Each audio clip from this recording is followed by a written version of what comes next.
Arnica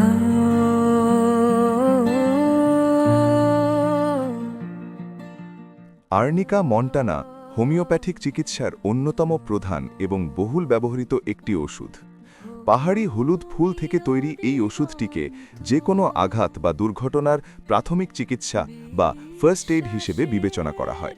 শারীরিক লক্ষণের পাশাপাশি আর্নিকার মানসিক লক্ষণগুলো অত্যন্ত স্পষ্ট এবং গুরুত্বপূর্ণ। মানসিক লক্ষণসমূহ: অসুস্থতা অস্বীকার করা। আর্নিকার সবচেয়ে অদ্ভুত এবং প্রধান মানসিক লক্ষণ হল রোগী মারাত্মক আহত বা অসুস্থ হলেও চিকিৎসক বা স্বজনদের জোর দিয়ে বলে, আমি ঠিক আছি, আমার কোনো ওষুধ বা মেডিসিন লাগবে না। স্পর্শ বা কাছে আসার ভীতি। রোগী মানসিকভাবে এতটাই আতঙ্কিত থাকে যে কেউ তার দিকে এগিয়ে এলেই সে ভয় পেয়ে যায়। তার মনে হয় কেউ তাকে ছুলেই আঘাত লাগবে বা ব্যথা বাড়বে। মানসিক ট্রমা ও আচ্ছন্ন ভাব। বড় কোনো দুর্ঘটনার পর রোগী এক ধরনের ঘোরের মধ্যে স্টুপার চলে যায়।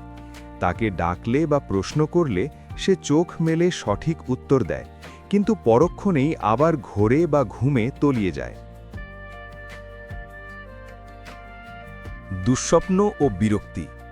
রোগী ঘুমের মধ্যে দুর্ঘটনার দুঃস্বপ্ন দেখে চমকি ওঠে। সে কারোর সাথে কথা বলতে চায় না, বরং চুপচাপ একা পড়ে থাকতে পছন্দ করে। আঘাত ও কালশিটে। শরীরের যে কোনো স্থানে ভোঁতা আঘাত, উপর থেকে পড়ে যাওয়া বা মচকে যাওয়ার ক্ষেত্রে আর্নিকা সবচেয়ে বেশি কার্যকরী ভূমিকা পালন করে।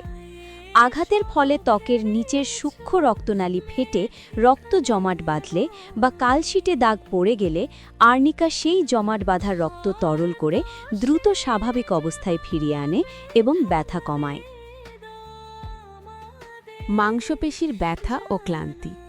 অতিরিক্ত পরিশ্রম, ভারী কাজ বা খেলাধুলার পর শরীর এমন ব্যথা হয় যেন কেউ লাঠি দিয়ে পিটিয়েছে। রোগীর কাছে শোয়ার বিছানাও অত্যন্ত শক্ত মনে হয়। সার্জারি পরবর্তী আরোগ্য। যে কোনো অস্ত্রোপচার, ডেলিভারি বা দাঁত তোলার পর ক্ষত, ফোলাভাব এবং অতিরিক্ত রক্তপাত কমাতে চিকিৎসকরা আর্নিকা সেবনের পরামর্শ দেন।